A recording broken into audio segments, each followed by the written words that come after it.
All right, welcome Mark and Tim again to the show here. Talk to expert.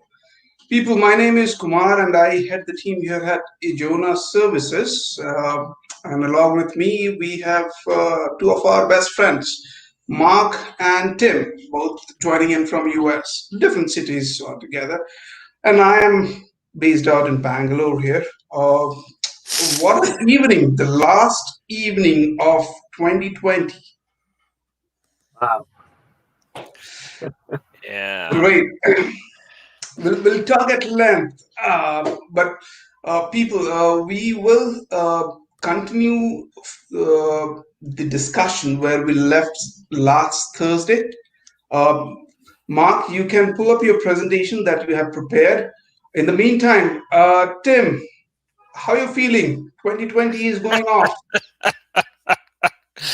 Oh, it's going off in wonderful ways. We feel there's a sense of control that we haven't had in the last 12 months. In these last 2 or 3 months, it seems like the emotions of the community and the state I'm in are a lot more stable and a lot more predictable. People are getting the shots, the vaccines. In my state, it's rather calm. Now, Colorado and California now have had breakouts in the new variant of the virus. And our governor already has gone on television and said, guys, all we have to do is wear masks and stay 6 feet apart, 2 meters apart, and, be aware that the vaccine pretty much works against this, and just keep hunkering down. It's going to get bad and then it's going to get better. And so things are going pretty well. It's a wrap up to a really exciting year, exciting both in good and bad ways. How's that? Right. Yeah. And Mark, how are you feeling? 2020 is going off. Well, it's like Charles Dickens said, it's the best of times. It was the worst of times. It was what did he say? It was the season of light. It was the season of darkness. It was the spring of hope. It was the winter of despair. And with the work that I'm doing, I am experiencing both in different ways. I mean, in the United States, there are segments of the population that are really being hit hard by this coronavirus. And it's often the minority groups,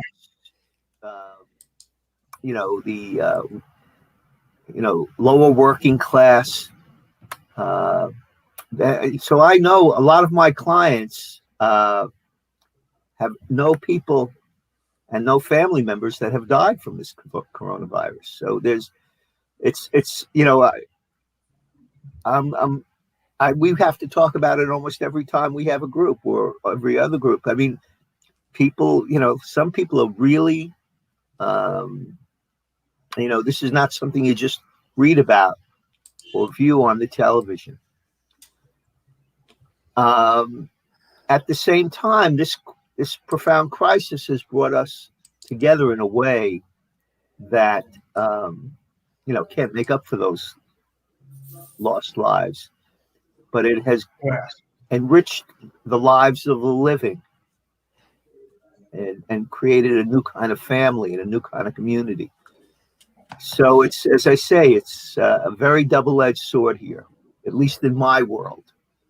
And of course, my world isn't that world. I mean, I can stay in my little cave and do my virtual work and, take walks around the lake and,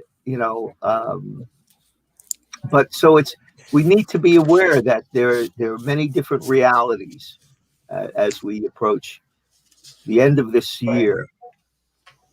And at the same time, one of the exciting things is this virtual world that we're creating. these virtual platforms that has brought me, you, and Tim together. For example, I mean, you and Tim have been doing this, but you've invited me in, and that's been a blessing and a great sharing, and and just having the the different groups that we're running. So it's been a very complex 2020, but as Tim said, there is some hope, on the horizon, and I just hope most people can make it through this,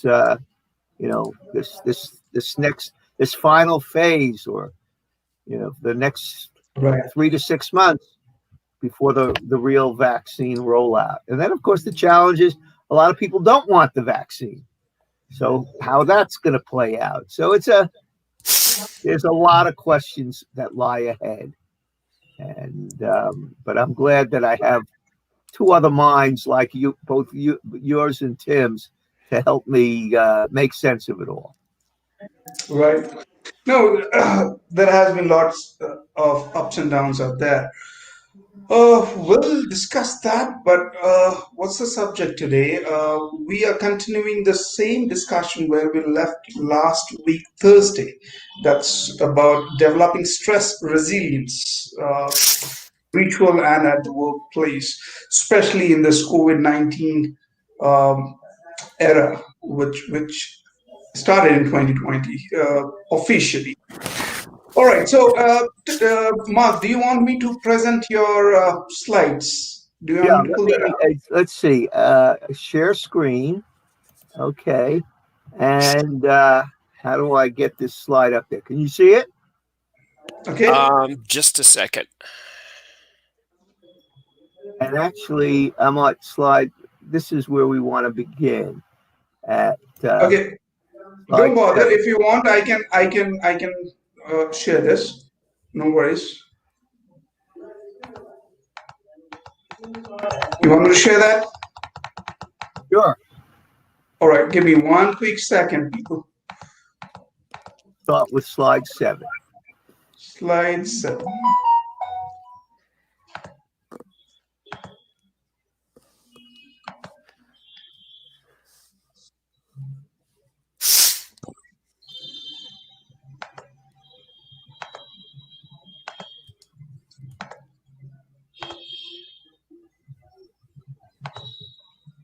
There we go. I see Yeah. that. Yeah, but I somehow I have a box. No problem. No problem. We can continue it here. We left on slide 6 last Thursday. Okay, yeah, now Uh, it's let's begin with the 5 P's here. And let me put it on full screen mode. Yeah. okay, great. All right. So, what are these 5 P's? I mean, Well, I remember last Thursday when the moment I moved to this slide, Tim was very excited to discuss on this, and then I had to conclude that particular day. So, yeah, here we begin. Please go ahead. well, let me just say, we had talked about the art of designing disorder, and I went through 5 different stages of creative risk taking, and kind of into the arena, uh, warily jumping over your head, strive to survive the high dive, thrive on frustration, and take an incubation vacation, and kind of have that transformative moment when you begin to put the pieces of the all the pieces together, and then you have that design for error and opportunity. How do you go about really taking your idea and fleshing it out and applying it and sharing it? And so that was the stage for this model. And this model for me, how it came about, I was asked to do a workshop for managers and employee assistance program professionals. We're all familiar with EAPs, right? Do I need to explain that? I don't think so. Well, for international groups, Okay. it might be good. Okay. So EAP, an employee assistance program, is a mandated program in the United States for all federal and almost all state government agencies. And it's, almost as extensive in major companies. And basically, it says that one of the rights you have as an employee in our company or in our government agency is you have the right to get some counseling services, whether it's for individual psychological counseling, family counseling, maybe financial problems, legal issues. All these services are captured under the employee assistance program, and usually have a right to, somewhere between 2 and 6 sessions. That's for free. And after that, then you negotiate through your own individual provider and insurance company. So this is a big thing, in the United States, where almost everyone has, or a lot of people have access to this employee assistance program. So there's, not surprisingly, an Employee Assistance Professionals Association. And they had asked me to come in many years back to give a program on how you give dynamic presentations. So I was thinking about that, and I was thinking, okay, in fact, can you go back one slide? Do I? No, okay, I didn't include it. That's okay. This is fine. Go back the other way. I'm sorry. No, the other way. Go forward. I'm back sorry. To slide 7. Yeah. There. No. Go back. There we go. One back. There you go. Yeah, just where you were. Anyway, so I was thinking, what do I try to bring to the table as a speaker? And I realized I like to be cognitive, use my head, and I like to be affective, use my heart. But I also like to be serious. I chose the word gravitas, a very good Washington, D.C. word, like really serious. And this is an important issue. And I chose, there's a counterpoint, comedia. And the reason I chose comedia, because if you think about it, humor has many different shapes. It can be slapstick silly to witty, So comedia for me was a broad category. And then you have like a 2x2 matrix. If you put those cognitive and affective, gravitas, and comedia. And I called cognitive affective the mindset, and gravitas and comedia your mood set. And of course, this is a very interactive model. So, Kumar, we can hear some background noise. Kumar, we can hear some background noise on your. I think it's probably background noise. Give me 1 quick second. Let me mute myself. Yeah, take your time. There we go. Are we ready? Yeah, go ahead. Okay. So cognitive and gravitas, if you put that, it's like a 2x2 matrix. Cognitive and gravitas, when you put those together, and this is a model for, really, it could be for speaking, for leadership communication, for any communication that really wants to have an impact. Cognitive and gravitas gives you a sense of being purposeful. Cognitive and purposeful, we understand, is to have, I call it aim. What are your actions, your intentions, and what is the meaning that your actions and intentions have for yourself and for others? So actions, intentions, and meaning. This is something that we all need to give a little bit more reflection to. And that's purposeful. Cognitive and co-media, it came up with the word provocative, but not in the sense of, R-rated, but from the French provoquer, which means to arouse and sort of challenge the curiosity, arouse the mind. And as a communicator, do I want to, and as a leader, do I want to be challenging and stimulating minds and curiosity? Boy, that's a no-brainer. So what about affective, the heart, and gravitas? And there the word for me was passionate. But again, passionate is not so much the 3-letter S word, but the 9-letter S word. Passionate as in suffering, as in the Passion Play, as the sufferings of Jesus, sufferings of a martyr. Basically, passion is when we sense there's a wrong and we're determined to right it. Or I can no longer accept this injustice or this burnout situation. I've got to either fix it or I've got to move on. Whatever it is, it's that position that you take where you feel I've had enough. I've got to take a stand. It's the opposite of burnout. And then finally, comedia and affective, playful. And this is so intrinsic to the human species that when we're really our most free, open, less worried about what people think. We feel comfortable in our own skin. Our natural mode is to be playful, more confident. I think I've shared this before.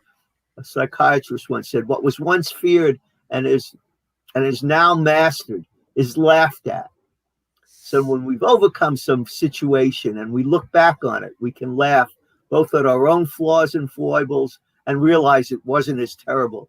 I mean, at some point, we're going to be, at least some aspects of this whole COVID situation, we also are going to be able to laugh at. Just like how it became a big joke, the shortage of toilet paper in this country, and there were a lot of toilet paper jokes. And we need that. And we need that. This is what's so fascinating to me, because you could take this to Hollywood and create the multiple voices in a movie or a theater show. You could take this into a leadership environment and work with leaders to help them convey messages to different levels based on the needs of the people they're speaking to. You can use this for your personal life too, to actually use your we think that emotions get in the way sometimes because I feel sad or something, but emotions are also, like you said, they're tools. We can use them to shape our personal environments as well as the environments of the world around us. This is a beautiful model, and this is where Aristotle was coming in, and he was saying each of these has a purpose.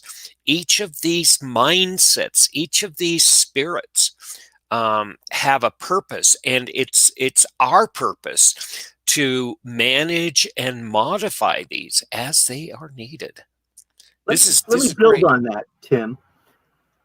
First, just let me finish so when you can put them all together, being purposeful, provocative, passionate, playful, you're then entering the realm of the philosophical.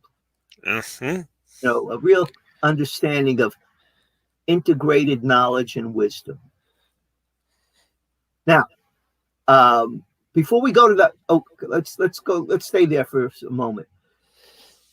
One of the fun exercises I've been able to do with groups is to, after I go through the model, and I'll often break it. First, I'll have groups, let's say, talk about, let's say 4 or 5 people in a group. Which of these are you strongest? Are you and a lot of people are strong in cognitive gravitas, the purposeful. But I asked them, but how are you doing on the provocative or the playful? Yeah, not as good, but there are some people are. Anyway, we have a discussion. I facilitate a discussion in the groups. Talk to someone who's strong in an area in which it's still a vulnerable part for you. And that becomes a great way of sharing and learning from each other. Yeah. So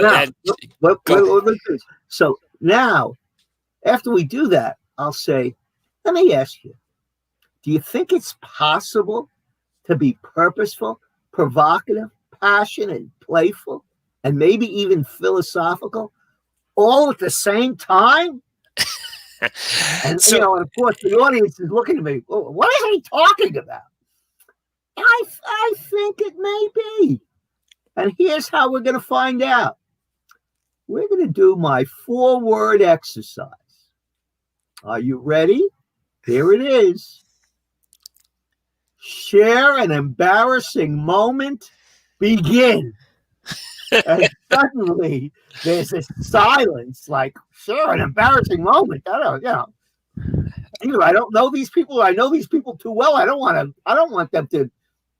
But finally, someone will say, okay, and they share a story. And you can begin to see that as they're sharing the story, there's body language, there's an animation, there might be initial awkwardness, but they've done it. And you can see the room is starting to build some energy. But then what happens invariably? Someone in the group will say, oh, that was good. Let me tell you about my experience. Right. And before you know it, this room is abuzz with, you mentioned Hollywood, with dramatic body language, with sharing, with laughing, because everyone's relating, and everyone's feeling more free because someone has risked sharing pulling down their mask, as it were, and they don't have to have it all together. And they did have, some crazy experience, of things happening, whether at a wedding or, or one woman talked about walking on a nude beach and suddenly being approached by this man with a kid.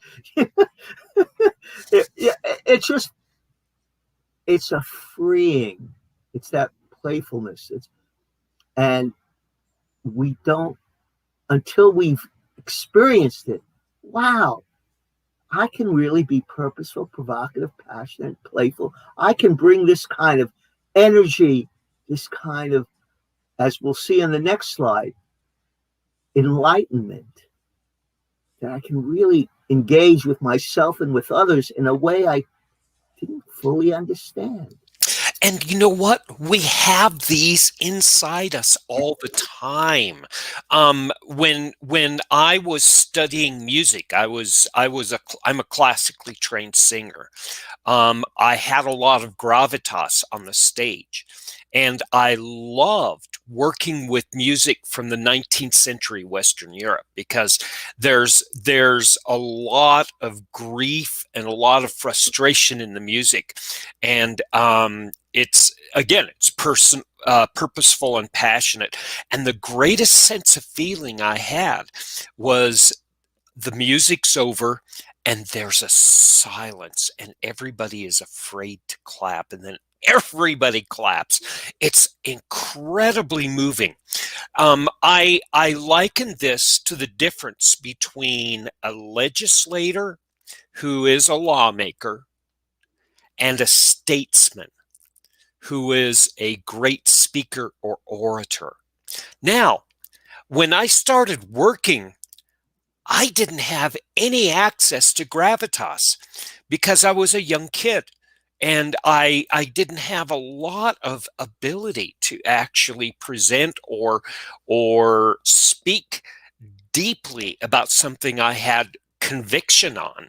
But at the same time, I was really able to engage at the comedian side, provocative and playful. So I challenged ideas, I played with ideas, and I actually engaged people in playing with ideas too. A lot of my work didn't really challenge authority, but it questioned it constantly. And it was only until about 7 or 8 years ago that I was able to actually start understanding that gravitas and comedia, being serious and forthright, as well as being provocative and playful, are just part of the same spectrum.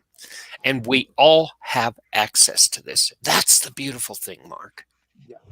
And what it does is it takes a certain amount of risk and practice. That is, I've got to, that's what I saw with these folks. They were willing to risk once I created the conditions to start sharing stories that really brought all of this together. Kumar, how does this model speak to you?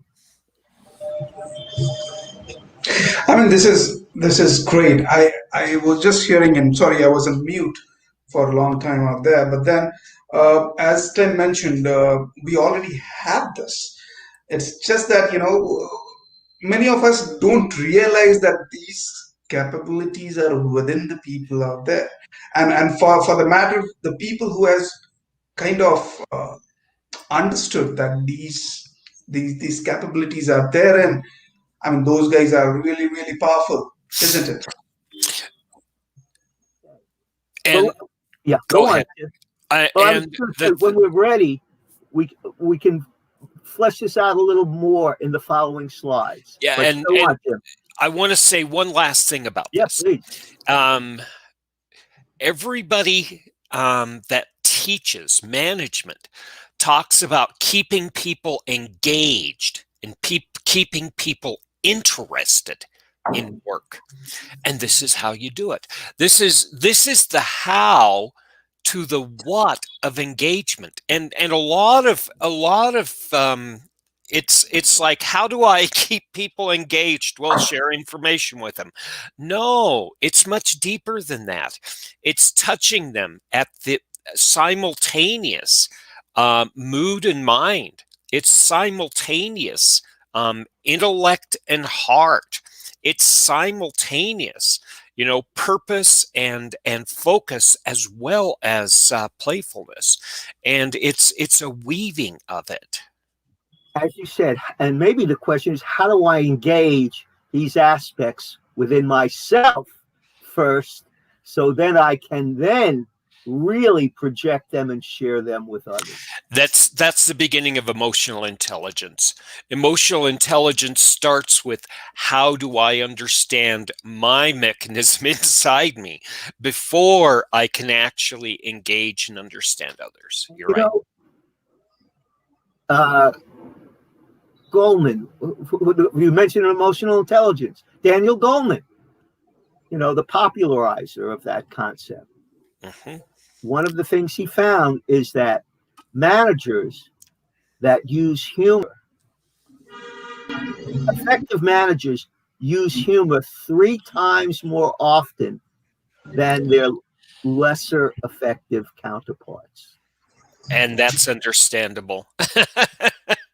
and it's funny because everybody has heard emotional intelligence, and we all understand it as understanding others, but there's a whole galaxy of wisdom and knowledge under emotional intelligence that says, if you take the same microscope and focus on yourself, you can really not just explore it and understand the world you live in, but like you said, it pulls out tools like this that help you become much more powerful and much more effective in your work. And as you said, a great word, an engagement. And in fact, let's go to the next slide, Kumar, so we can. Now, this one gets a little complex, but I'm going to break it down in a few other slides. But Here's another aspect that came to me later on, more recently, was that you could flesh out like purposeful. I started thinking of the 5 P's of passion power, and suddenly it expanded to the 6 E's. So purposeful, the role there is educating, provocative, and of course I'm simplifying, but that's what models do. They simplify so they can help us see the integration of knowledge. And then, of course, once you've seen a model, you can then expand upon it from your own personal experience. So this is not, the 10 Commandments, but it's one way of integrating and hopefully giving us a tool to simplify some complex information. So purposeful, we can relate to educating. Provocative, as we said, it's really challenging people's curiosity and questions. We want to energize them. Passionate, talked about its connection to pain and suffering. That helps us empathize with others. Playful, well, it's many things, but certainly it entertains. And entertaining is not just making people happy. Playful, entertaining, you entertain new possibilities. And if we put all these together, the philosophical realm involves real engagement and real enlightenment. And I recently read something that said knowledge is when you help people sort of understand things outside themselves. Wisdom is when you help people really understand that which is within themselves. And I thought that was a very, interesting, because wisdom really helps us bring out what we're just saying is inside ourselves already. Knowledge gives us the tool to maximize what we have and really have it apply to the world around us. Anyway, and also I'm going to get to, you notice how I have compelling under gravitas, captivating, substance, style. Let's go to the next slide. We begin to. This is a great slide out there, Mark. What's thanks. No, I'm just saying that thanks for putting this up. This defines the characteristics of a human pretty well. Yeah, this is amazing. Let's move to the next slide. Let's see what's there. Okay, this is where I begin to help us see why I say, is there a difference between compelling and captivating? Well, interesting. Compelling is more substance, involves information. And on the passion power side, it's related more to power and is more left brain. So let's see what the definition of compelling is here. Very interesting. Able to grab, focus, and hold your attention. So something about compelling, there's a very physical, kind of grounded aspect of it. I can grab, I'm going to hold your attention. Capable of causing someone to believe or agreement. So it's providing information. It's changing a point of view. Strong and forceful, causing you to feel that you must do something. You must take action. So that's why I called it the AAA. It involves intention, agreement, and action. And as we'll see, here are some synonyms under compelling: push, force, focus, head, insight, purpose, power, more analytical, more the power. Let's take a look at captivating. Here I'm saying captivating involves style, imagination. It's more the passion side of passion power. It's more right brain. where the left brain tends to be a little bit more analytic. The right brain is a little bit more integrative, imaginative, and capturing interest as if by a spell. That is, there's intrigue. Believe me, when I ask those groups, do you think you can be, purposeful, provocative, passionate, playful, and maybe philosophical all at once? Believe me, they were, what is this man talking about? They were intrigued.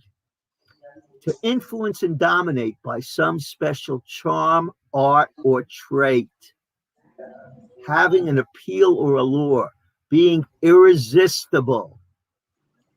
So now we have pull, fantasy, flow, heart, intrigue, possibility, passion. Let's move ahead to the next slide, Kumar, because this is the one I added. Hopefully it's... Yeah. So we can see this better. Can you move to the next slide? Move ahead. Oh, no, you've got the old slide. Okay, something's wrong. Is this the old one that I pulled in? Well, I don't think you have the one that I have on my screen. Okay, would you like, can you share that? I mean, if you could share, okay, that would be even better. Okay, let's see if I can share it. Share screen. Share screen.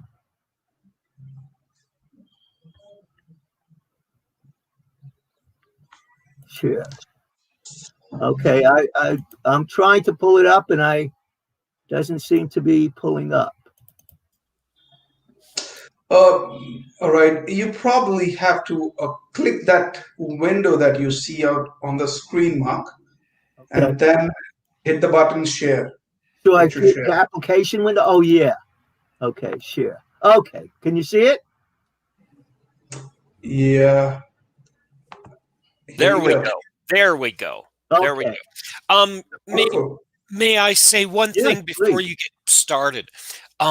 See, this is the whole crux between being someone who's a part of a room and actually creating influence and movement in a room. Everybody asks me how to be a leader, and what you're giving me is the mechanisms, the how, what, and why between it.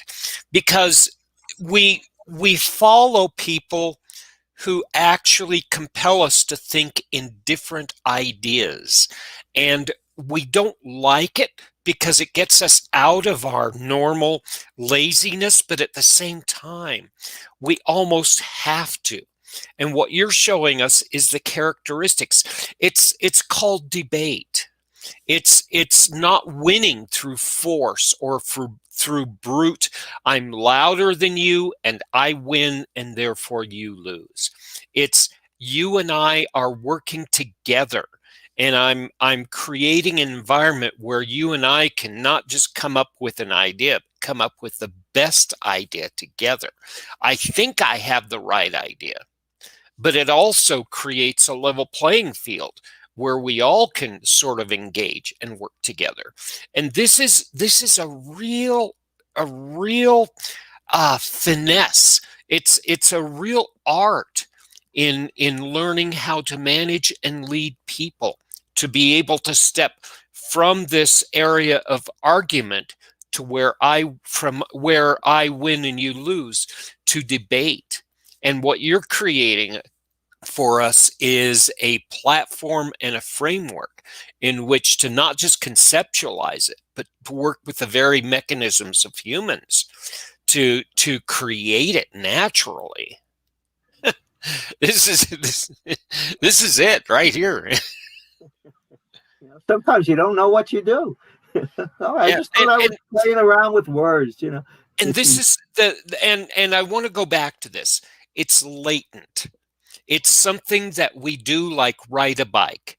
It's natural. It's part of a human function and just part of how we interact. But understanding these things allow us to practice and refine and master this.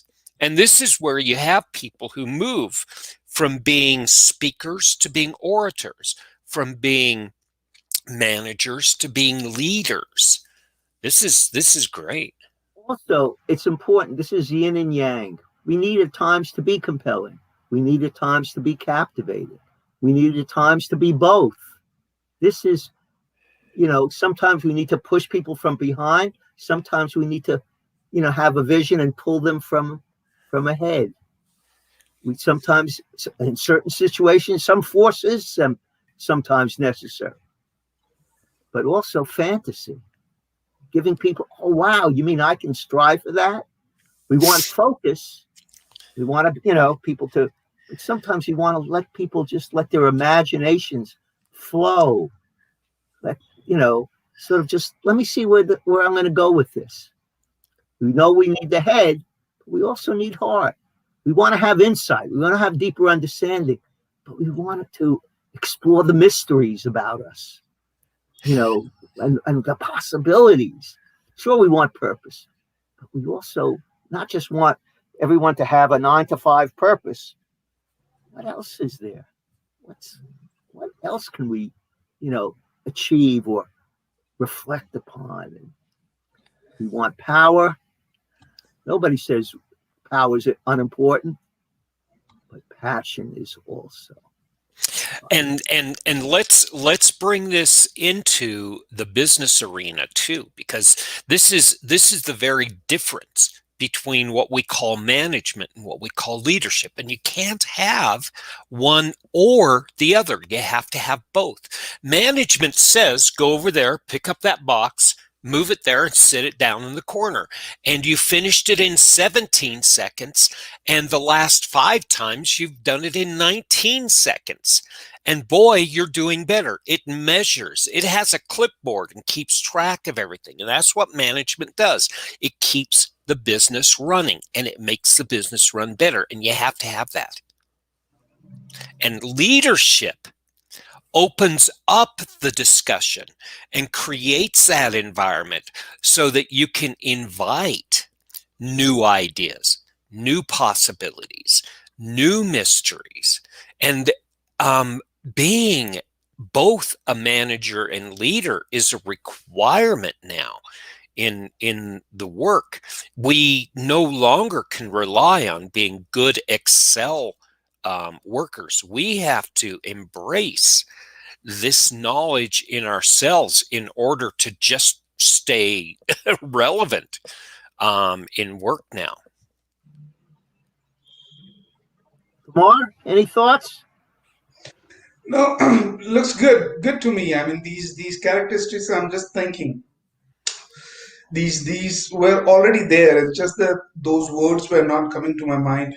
I think, like me, there are other people as well who are listening in. And frankly, we've been talking for the last 2 shows. This has been an exciting, horrible, and wonderful year. We've learned through new things. We've explored.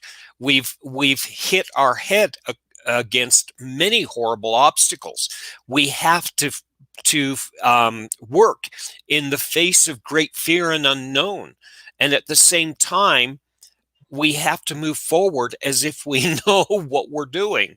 And with understanding how we react and what we have to do to actually pull not just ourselves together, but help the groups pull together.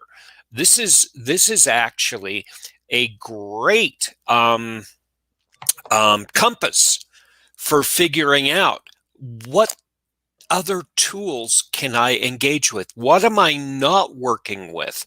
What works with this group of people? What works with me right now? Sometimes I'm more compelling. Sometimes I'm more captivating. And I'm not talking about working with people who report into me, with myself. And it's a great, this framework is a great exploration tool to actually look at that. Shall I go to the next one? Please do. Okay. And where are we? Did it come up? Yes. So here, unfortunately, this is a little small, but let me read it. So this is the P's and E's, and it was my attempt to try to make it a little bit more accessible to capture what we're talking about. And so substance and style, compelling and captivating. Because we all have a sense of the difference between substance, that's the meat of the issue, and style, maybe that's the sauce that we put on the meat to bring out the flavor even more, or to make it have a unique taste and rhythm and rhyme. And so mindset and mood set. So we have cognitive gravitas, substance and compelling, and that's the head. And we saw earlier, the first model said cognitive gravitas is purposeful, and the E with that P is educated. So here we can clearly see when you put the cognitive, the head, and the gravitas together, the P and E is purposeful and educated. Cognitive and comedia. Here we're talking again substance, but now we're talking about captivating in the heart. And there you get provocative and energizing. Affective and gravitas. Now you get style and compelling, dealing with information.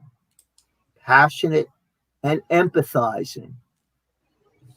Affective and comedia, style, captivating, imagination, get playful and entertaining. And when we put all of them together, substance and style, compelling and captivating, we're talking about the realm of philosophical, engaging, and enlightening. And truth be told, when we're really at our best, we're integrating all of this. And that's the goal. It's like in philosophy, it's sometimes an ideal. Believe me, it's rare that when I'm equally, operating on all these 5 cylinders.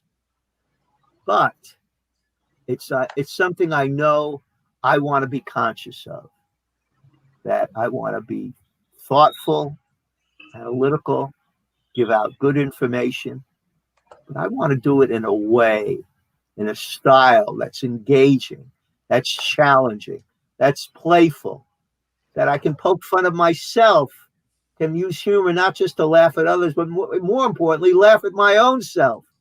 Because what does that do? Wow, Mark isn't so uptight. Mark doesn't have to pretend he's Mr. Perfect. Maybe I can have some of that freedom as well. Mm-hmm. And that's what we're talking about. How do you become a role model for and as a leader, you find yourself not just demonstrating, but almost consciously giving people permission to let down their guards and take off their armor and actually play with this stuff, because it's in the playfulness that we really do learn. It's not just making mistakes and being ashamed and that kind of thing, but it's playing and toying and turning these around and seeing what else you can make of them. And to laugh at your own mistakes. That's Yes. one of the greatest gifts. Yes, that's the beautiful part of this. So, gentlemen, those were the slides that I wanted to present today. And that's beautiful. And as we all said in our own ways, this is not just something that we can take into the office and work with our workers on. This is something we can take into our internal school, our lessons, and our blackboard inside our school, inside of us, and we can actually start playing with this. And this is where it starts getting really interesting. This is where life is not just a heavy, roll a rock uphill. This is where you start learning that it is a fun, and sometimes it's rolling rocks, and sometimes it's dancing. Sometimes it's working with a sword and hitting something 10,000 times, and sometimes it's playing with a sword with a ribbon around it and creating a great dance. And this is the both the dilemma and the beauty of what it means to be a human being. I'd love for us to figure out a way how we can share this with other people through webinars, through programs together. I think that would be, it's been, can I just say, it's been very important for me to share this with not just with your audience, but really with the two of you, and to see and hear the way you both have engaged with these models, this model and the slides, and it's affirming. A lot of times you go off and you create things, and you think it's okay or think it's good, but that's where we need to share it and get feedback and help have others help us flesh it out even further and give their own personal stories to the model. And so that's what you've done for me in the sharing process. And it's a validation. And especially for me, because Mark, you come from a classically trained psychological and humanistic understanding, and Kumar, you are a directly hands-on and a learn in the action, and I come from an academic, basically. Rules and structure and form, but also philosophy standpoint. And your musical training. Yeah, and it, for me, it's incredibly validating that these guys that I studied between 50 years ago and 20 years ago, what they were writing, back 4,000 years ago, what they were writing. And it's like, gee, these guys are saying the real thing. And this is what this actually says to me. It's not just the Aristotles. It's not just the Marcus Aurelius's. It's the Peter Druckers. It's W. Demings. It's the people who are also unwritten and uncelebrated, who just go to work and do this as a natural part of their business. And if we can actually start talking more about this, because the brilliance of this is, I have seen people launch themselves into new wonderful directions in their personal and professional lives once they understand that these mechanisms are not just good for managing and leading work environments. They're good for managing and leading their own destinies. This is the key, Mark, right there. That's the beautiful thing. And when I see that light go on, people will run with it. They won't just walk with it. That's some of that passion. Exactly. That feeling of, wow, I've been holding myself back too long. I've got work to do to bring out my real self. Exactly. You're not just trying to get a better job. You're not just trying to get a certificate or a degree, but you're actually making your life more worth living. Isn't that cool? Isn't that exciting? That's what I want to be part of. That is indeed what you're saying, making a lot of sense. What I how I want to summarize here, I mean, we are almost at the end of the show, completing 60 minutes. Uh, I mean, looking back when we started this almost 6 months back, 5, 6 months back, right? We wanted to share the ideas and the thoughts that we have, and we were searching for a platform where we can have people to showcase and discuss and share uh, the thoughts. Finally, we started in 5 months back, precisely. And what a journey we had. I mean, we had so many topics, so many people joining in, and it was fabulous out there. I mean, Tim and Mark, I mean, uh, we are just summarizing the 2020 in terms of our initiatives of getting onto a podcast and sharing thoughts. I mean, what's your key takeaways in the last 5 months ever since we started? Mark, go ahead. Okay. Tim's a good leader. He knows when to pass. I Believe can me, I've done it many times. okay.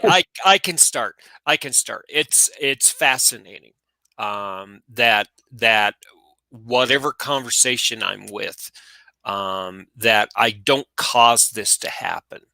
But number one, there's been some world shattering and world shaking things around us that have actually not just refocused everybody, but created an opportunity for us to dig down deep and look for more meaning personally and outside in the world, as well as learn to skill up so that we can handle these events that we know are going to happen more and more and more.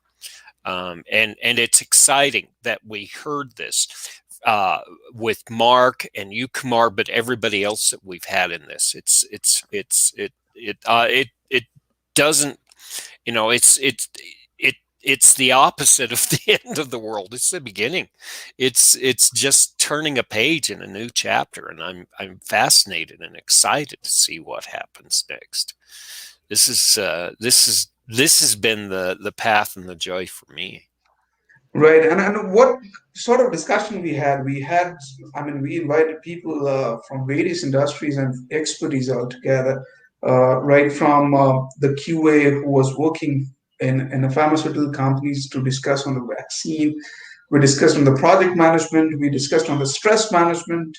We had to add in more. But Mark, what's your feeling in to be part of this podcast? For me, it's I'm just so excited to be involved with the platform that you and Tim have created, that you've created, Kumar.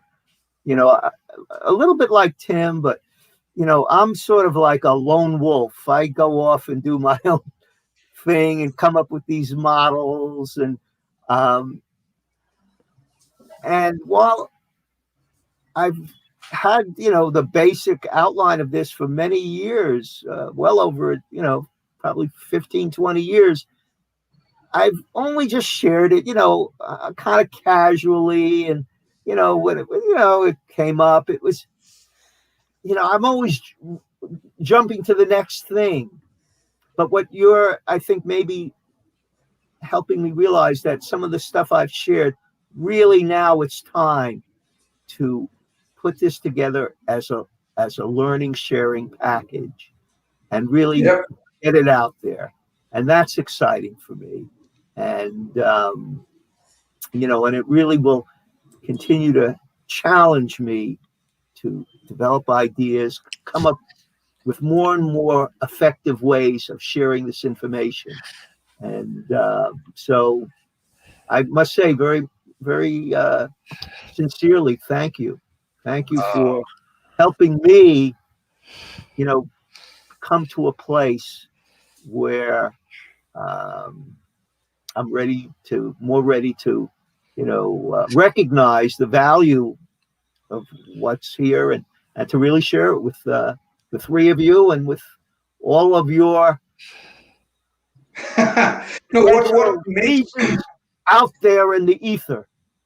absolutely. I mean, what makes this show success is basically the people participating out there.